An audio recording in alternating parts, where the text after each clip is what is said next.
Hello student, good morning to all. हम पढ़ रहे हैं मॉलिकुलर बेसिस ऑफ इनहेरिटेंस, वंशागतिकी का आणविक आधार। इस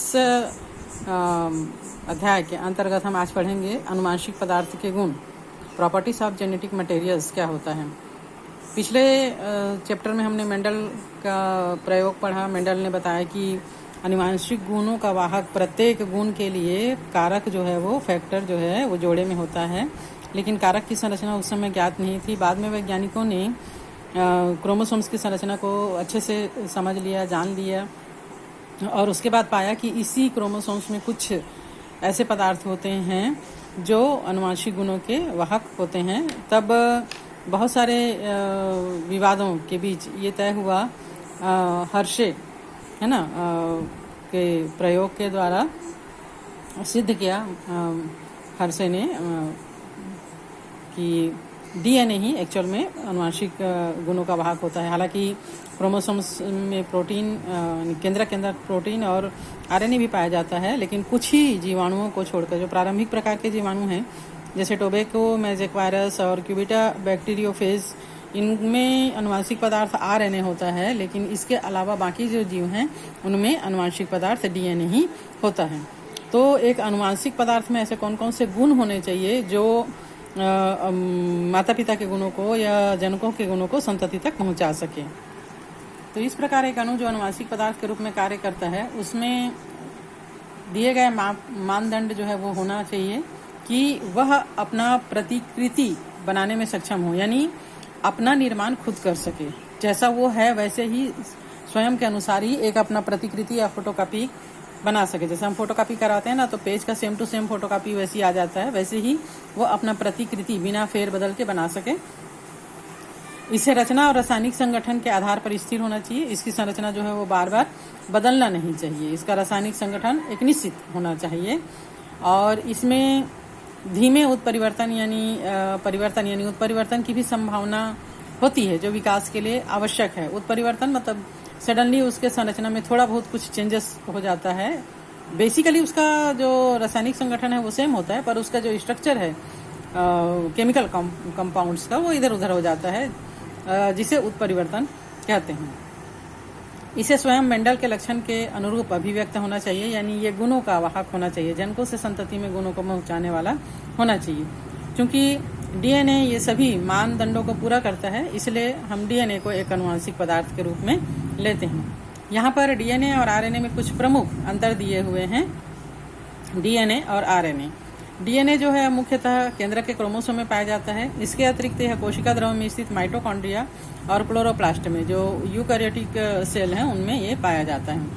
आरएनए केंद्रक के केंद्रिका में पाया जाता है, और इसके अलावा यह कोशिका द्रव्य में पाया जाता है।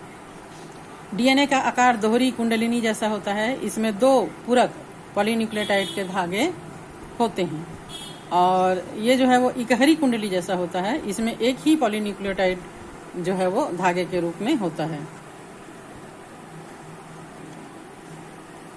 इसमें डीएनए में डीऑक्सीराइबोस शर्करा होता है, और आरएनए में शर्करा जो है वो राइबोस प्रकार का होता है।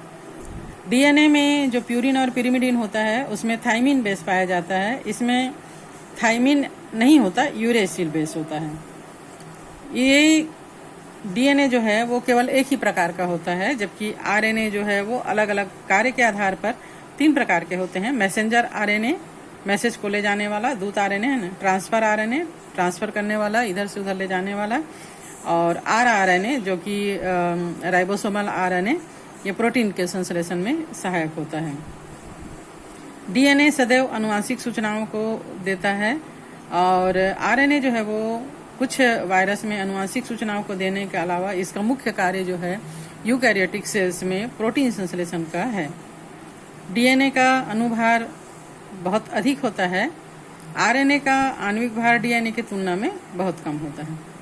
डीएनए रासायनिक संगठन की दृष्टि से कम सक्रिय और संरचनात्मक दृष्टि से अधिक स्थायी होता है। आरएनए रासायनिक संगठन की दृष्टि से अस्थिर होता है, और ये आसानी से विखंडित भी हो जाता है। तो हम आरएनए संसार के बारे में पढ़ेंगे। RNA word. आरएनए ही पहला अनुवांशिक पदार्थ था। ये प्रमाणित हो चुका है। पहला आनुवांशिक पदार्थ कैसा था? विकास के क्रम में जब सबसे पहले सेल का निर्माण हुआ, तब सेल, जीवित सेल जब बना और उसको प्रोटीन की आवश्यकता हुई, तो प्रोटीन के निर्माण के लिए आरएनए ही उस पहले सेल में बना, जो कि जिसे हम आज प्रिमिटिव वायरस के नाम से जानते हैं। और जीवन के आवश्यक प्रक्रम जैसे उपापचयी, स्थानांतरण, संवर्धन का विकास मुख्य रूप से आरएनए से ही हुआ। बाद में जैसे जैसे सेल डेवलप हुआ, आरएनए जो है वो एक उत्प्रेरक की भांति भी कार्य करता था, प्रोटीन संश्लेषण का भी काम करता था, और वायरस वगैरह में ये होस्ट के अंदर जाकर उसके डीएनए से मिलकर स्वयं के प्रतिकृतिकरण करता था। बाद में जैसे जैसे जीवों का विकास हुआ, कोशिका का विकास हुआ, तो इसका आरएनए का रासायनिक रूपांतरण डीएनए के रूप में हुआ। आरएनए की संरचना डीएनए की तरह ही होती है। इसमें भी प्यूरिन और पिरिमिडिन्स पाए जाते हैं, फास्फोरस पाए जाते हैं, शुगर फास्फेट पाया जाता है, लेकिन इसमें केवल एक पॉलीन्यूक्लियोटाइड राइबोस शर्करा और थाइमिन की जगह पर यूरेसिल पाया जाता है। ये कोशिका द्रव्य की तरह ही होता है, लेकिन ये कोशिका द्रव्य और केंद्रक में पाया जाता है। जहां जहां पर भी प्रोटीन संश्लेषण की आवश्यकता होती है यूकैरियोटिक सेल्स में, वहां पर ये पाया जाता है। इसमें पाए जाने वाले जो न्यूक्लियोटाइड्स होते हैं उसको राइबोसाइड कहा जाता है। आरएनए का एक स्ट्रैंड कभी कभी घूम जाता है, छोटा चक्करदार संरचना बना देता है और द्विकुंडली संरचना जैसे दिखता है, लेकिन एक्चुअल में ये लूप और द्विकुंडली जो है वो इसके धागे के मुड़ने के कारण होता है। इसका अनुभार डीएनए से कम होता है और यूकैरियोटिक सेल्स में मुख्य रूप से प्रोटीन संश्लेषण का ही काम करता है। कुछ आरएनए आनुवांशिक गुणों के भी भाग होते हैं। हमने पहले पढ़ा कि जो प्रिमिटिव टाइप के वायरस होते हैं, जैसे तंबाकू मोजेक वायरस, कुछ जीवाणु भोजी और कुछ पादप वायरसों में ये आनुवांशिक गुणों के भी भाग होते हैं। और ये मुख्यतः एक धागे या रियो वायरस में ये 2 धागे वाले होते हैं। 2 धागे वाले आरएनए में डीएनए की तरह ही बेस पेयरिंग भी होता है।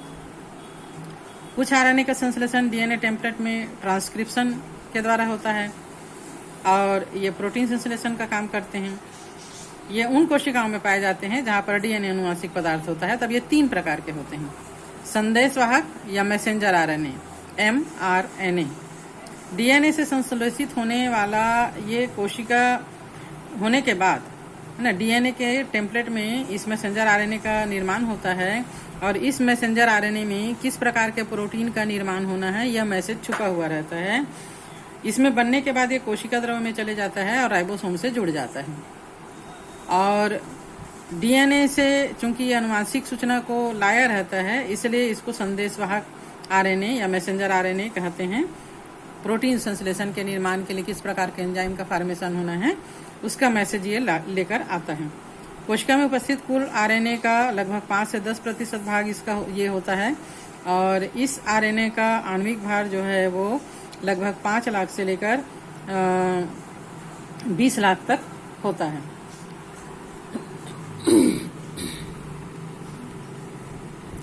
सेकंड है स्थानांतरण या ट्रांसफर आरएनए, टीआरएनए।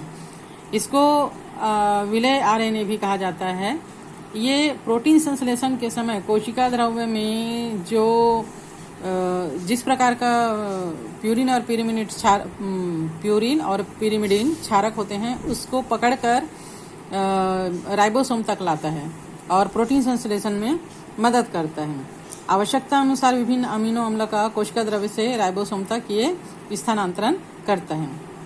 तो एक प्रकार का टीआरएनए मतलब ट्रांसफर आरएनए केवल एक ही प्रकार के अमीनो अम्ल का स्थानांतरण कर सकता है। इसलिए किसी भी कोशिका में अमीनो अम्ल की जितनी संख्या होती है उतनी ही संख्या ट्रांसफर आरएनए की यानी टीआरएनए की भी होती है।